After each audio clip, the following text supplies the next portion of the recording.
अनुभवों की श्रृंखला में आपका स्वागत है।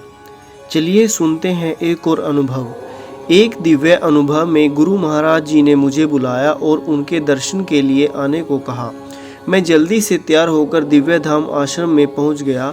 वहां पहुंचकर मैंने उनके श्री चरणों में प्रणाम किया और कहा, महाराज जी, मेरे जीवन के अंतिम कुछ दिन बहुत अच्छे थे।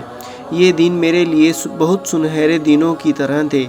इस अवधि में एक भी दिन ऐसा नहीं था जब मुझे आपकी याद ना आई हो। मेरा मन केवल आप पर ही लगा हुआ था। आपके समाधि में प्रवेश करने से पहले कभी कभी मैं सांसारिक गतिविधियों में इतना तल्लीन हो जाता था कि मैं आपको भूल जाता था। हालांकि इस समाधि अवधि के दौरान मैंने हमेशा आपका स्मरण किया और आपकी आज्ञा के अनुसार बहुत ध्यान किया। महाराज जी, आपकी याद में बिताया हर पल मुझे बहुत खुशी से भर देता है। ये बातें सुनकर महाराज जी मुस्कुराए और अपने कमरे में चले गए। कमरे में महाराज श्री ने एक भाई से कहा, उन सभी शिष्यों को मेरे दर्शन के लिए बुलाओ जिन्होंने समाधि काल में सामूहिक साधना में योगदान दिया हो।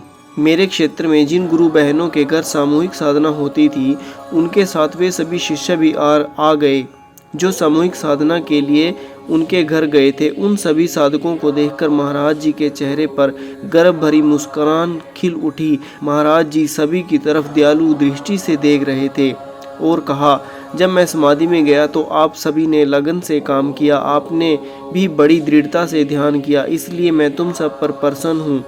इसके बाद दूसरा समूह भी कमरे में आया। महाराज जी उनसे भी प्रसन्न हुए।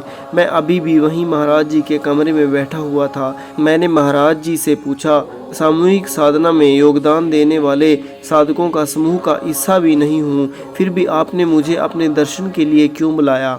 महाराज जी ने कहा, तुमने मेरी आज्ञा का नियमित पालन किया है, अंततः तुम्हें मेरा दर्शन प्राप्त हो रहा है। यही कारण है कि मैंने तुम्हें यहाँ आने के लिए फ़ोन किया था।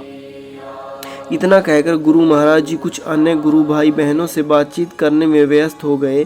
मैं कमरे से बाहर आ गया।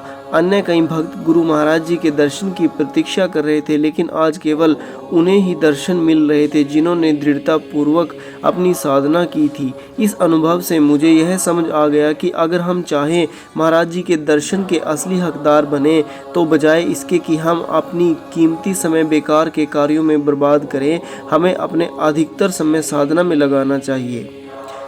ऐसे ही अन्य अनुभवों के लिए हमारे चैनल को लाइक सब्सक्राइब जरूर करें। जय महाराज जी की।